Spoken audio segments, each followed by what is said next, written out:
Alors, petite actu concernant la Mercedes EQS sur Automobile Propre qui a été apparemment surprise en essai sur la neige, donc comme vous voyez sur l'image. Futur rival des Tesla Model S et Porsche Taycan, la Mercedes EQS doit être commercialisée en 2022. Toujours en cours de développement, la luxueuse berline électrique a été observée camouflée en test hivernal.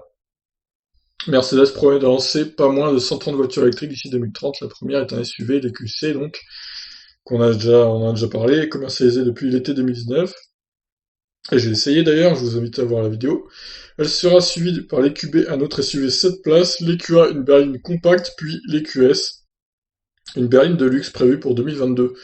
Le véhicule présenté au salon de Francfort 2019 annonce une autonomie WLTP de 700 km grâce à une batterie d'environ 100 kWh. Il doit développer une puissance de 400 à 600 chevaux selon la version et une capacité de charge ultra rapide de 350 kW. Avec de telles caractéristiques, la Mercedes EQS vise directement ses concurrents déjà commercialisés ou projetés, le Model S et Porsche Taycan, ainsi que les futurs Audi A8 e-tron et BM série 7 électrique.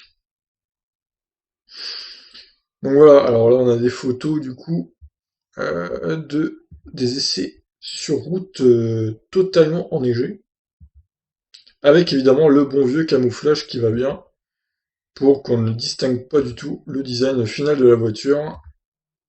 On a juste les jantes du coup, les phares avant, bon, ça c'est le concept.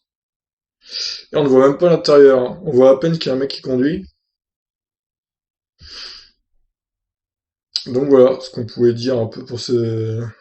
C'est pas très long, hein, j'avoue, mais il n'y a pas grand-chose à dire pour l'instant, à part l'autonomie, à rappeler l'autonomie, qui serait de 700 km grâce à une batterie de 100 kWh. Alors, pour le coup, c'est mieux que la Model S au long range. Alors, je suis un peu surpris par le chiffre. Est-ce que vraiment Mercedes a travaillé sur l'efficience? Parce que là, quand même, ils font fort, hein. 100 km de plus quasiment que la Model S long range actuelle, qui a également 100 kWh de batterie. Bah écoutez, si ça se révèle vrai, c'est une bonne chose qu'ils aient travaillé sur l'efficience à ce point-là. Donc espérons que ça se vérifie.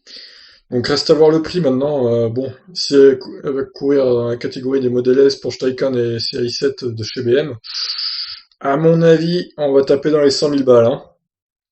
Je serais surpris que ce soit moins que ça. Donc évidemment, elle n'aura plus de bonus, ça va de soi. Et voilà. Bon bah écoutez, dans les prochains mois, je pense qu'on aura d'autres infos. Mais de toute façon, elle sera commercialisée que début 2020, 2022, d'après ce qu'ils disent là, donc il y a le temps, il y a le temps. Bon allez, sur ce, je vous laisse réagir sur cette voiture. Ciao tout le monde.